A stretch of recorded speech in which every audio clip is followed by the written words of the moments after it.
Bom, o último exercício, ele pede para a gente representar graficamente, quer dizer, geometricamente, o vetor gradiente da função f nesses pontos que ele deu. Então, no ponto 1, 1, no ponto menos 1, 1, 1, menos 1, menos 1 e menos 1. Então, primeiro, vamos calcular o vetor gradiente da função em um ponto qualquer. Então, num ponto x, y. Vai ficar primeira derivada em relação a x, vai ficar 1 sobre y, depois a derivada em relação a y, vai ficar menos x dividido por y quadrado. Fazendo isso daqui nos pontos que ele deu, vamos até escrever aqui em cima. Ó. O primeiro ponto vai ser eu substituir x e y por 1, vou ficar com 1 dividido por 1, menos 1 sobre 1 quadrado. Então, o primeiro vetor vai ser 1 e menos 1.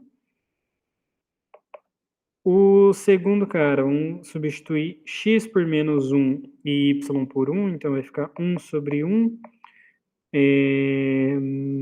Menos 1, então vai ficar mais 1 dividido por 1.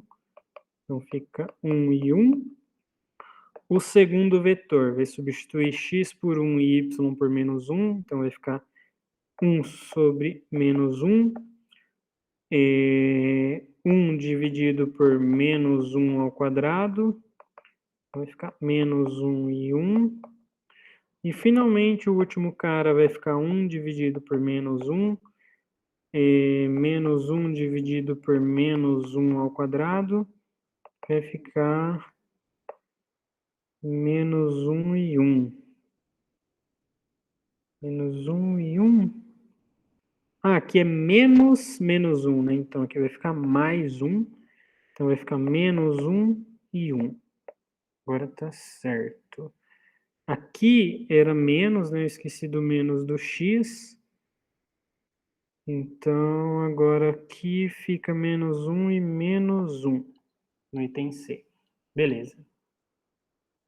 Como que a gente representa graficamente um campo de vetores? A gente vai fazer o seguinte. Vamos colocar aqui, deixa eu só fazer o seguinte. Mudar aqui. E beleza. Vamos fazer um desenho aqui.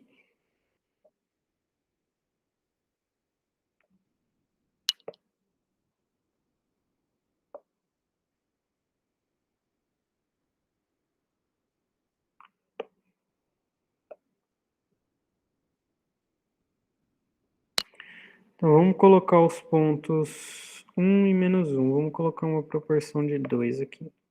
Aqui vai ser o meu 1, aqui vai ser o menos 1, aqui vai ser o menos 1 e aqui vai ser o 1.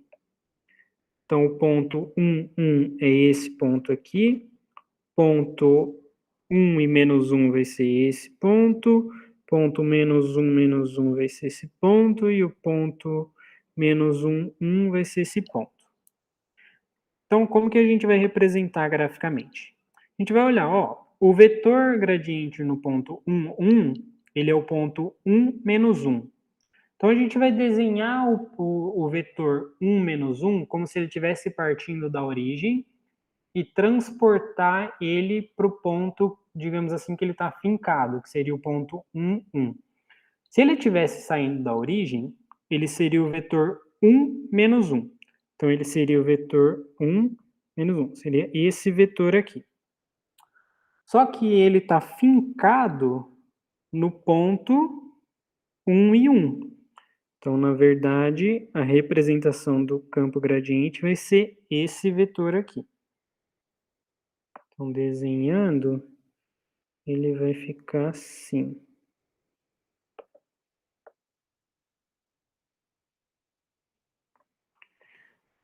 Vamos aumentar o nosso eixo aqui.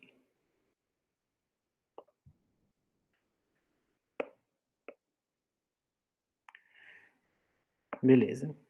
Agora, próximo vetor vai ser o vetor gradiente no ponto menos 1, 1. Então, ele vai estar saindo desse ponto e ele aponta na direção 1, 1. A direção 1, 1 é essa direção aqui. Só que ele vai estar saindo do ponto menos 1 e 1. Então, ele vai estar saindo daqui. Certo? Então, vai ser esse vetor. Vou aumentar aqui também. Então, ele vai ser esse vetor aqui.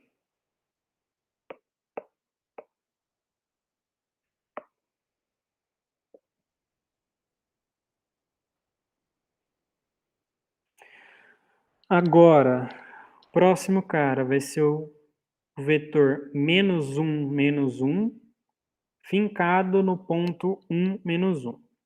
Então, se ele estivesse saindo da origem, ele seria o vetor menos 1, menos 1. Então, seria esse vetor aqui, mas ele está atachado no ponto 1, menos 1, que seria esse ponto aqui. Então, ele vai ser esse vetor.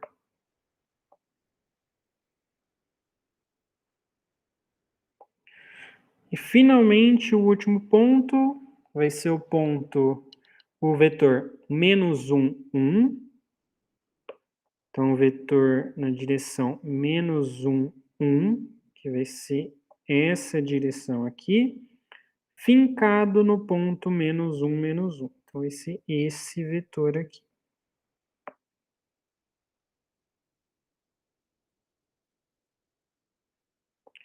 Então, a representação geométrica dos vetores gradientes dessa função é dada nesses pontos, né, específicos, é dada dessa maneira aqui. Isso vai ser legal quando a gente começar a estudar mapas, né, funções que saem de como posso dizer, que elas tomam valores no plano. Então, elas vão ser funções de duas variáveis e que vão devolver um vetor. E aí, quando a gente quiser representar esse tipo de mapa, é esse tipo de desenho que a gente vai querer observar. E é isso.